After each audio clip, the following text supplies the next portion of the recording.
Hi, I'm Katie Cleary, President and founder of World Animal News and Peace for Animals. And these are the top breaking animal news stories making headlines and how you can get involved.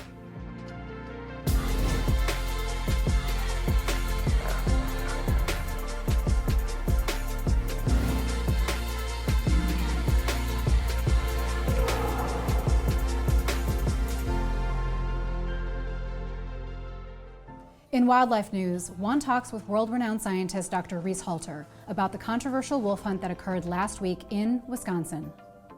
Tragically, hundreds of gray wolves in Wisconsin became prey to greedy, callous hunters in the state's first wolf hunt in 7 years. The cruel hunt, which was scheduled for 7 days, ended 4 days early because the appalling kill limit of 200 wolves was reached early. Ways that you can take action to help end wolf hunts in Wisconsin permanently are available on our website. In environmental news, a massive oil spill off the coast of Israel wreaks havoc, covering sea turtles in thick tar. Rescue and cleanup efforts are currently underway. Israel is in an urgent race to save wildlife after an oil tanker leaked in the Mediterranean Sea. This is Israel's most serious ecological disaster in recent years.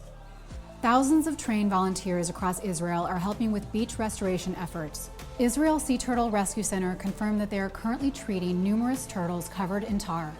If you are currently in Israel and would like to volunteer to help in the cleanup efforts, please find more information on our website. In legislative news, the Jane Goodall Act was recently introduced in Canada and will become one of the strongest animal welfare bills in history. This important bill could send shockwaves that transform the legal standing of animals, not only in Canada but throughout the world. We need to urge the Canadian Senate to pass this landmark bill to give elephants, dolphins, great apes, and other animals the right to live free from hunting, captivity, and abuse. If you live in Canada, please call the Canadian Senate to urge swift passage of the Jane Goodall Act at the number below. You can also sign In Defense of Animals petition on our website.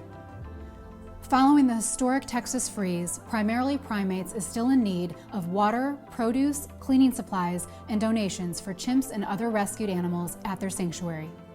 Primarily Primates provides lifetime care for hundreds of animals, including 32 chimpanzees, who are among millions without power in the state after an Arctic blast created blackouts due to frozen power lines, natural gas production freezing under pressure, pipes bursting, and increased demand for power. For more ways to help, please visit our website. Norway plans to slaughter more than 1,200 minke whales during their gruesome 2021 whale hunting season. Norway's Minister of Fisheries recently announced the quota, which remains unchanged from last year. Last year, more than 500 whales were killed, compared to 429 in 2019. This is the highest total since 2016, when nearly 600 whales were slaughtered.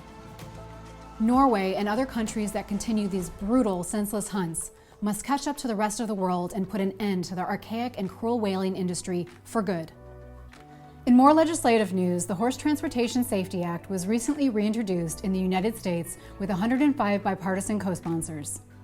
The important bill would ban the transportation of horses across state lines in double-decker trucks or trailers containing 2 or more levels stacked on one another.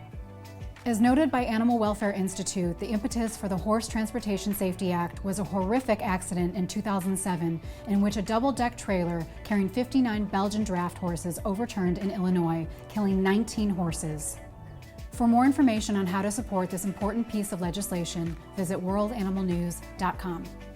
In more wildlife news, European zoos are urged to phase out keeping giraffes in captivity following Born Free's new report.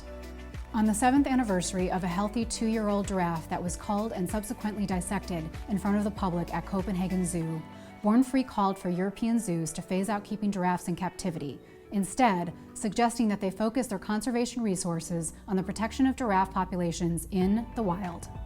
The zoo justified their actions, saying that there was limited space available for a young male giraffe in the country's zoos. We have a WAN exclusive update on a controversial case of alleged neglect of 20 farm animals in Colorado. After receiving a tip from an alleged animal hoarding situation in Colorado that included starving pigs left out in freezing conditions, WAN did some research and uncovered a shocking case of animal abuse. Sadly, the complex case involves a group of farm animals and others that are innocent victims of severe cruelty and neglect, allegedly under the care of Helena Morley and Laura Bruchel. The Weld County Sheriff's Office has reportedly been flooded with calls and emails from individuals and rescuers trying to help, yet they continue to claim that the law has their hands tied in reference to seizing and providing safe care for the animals.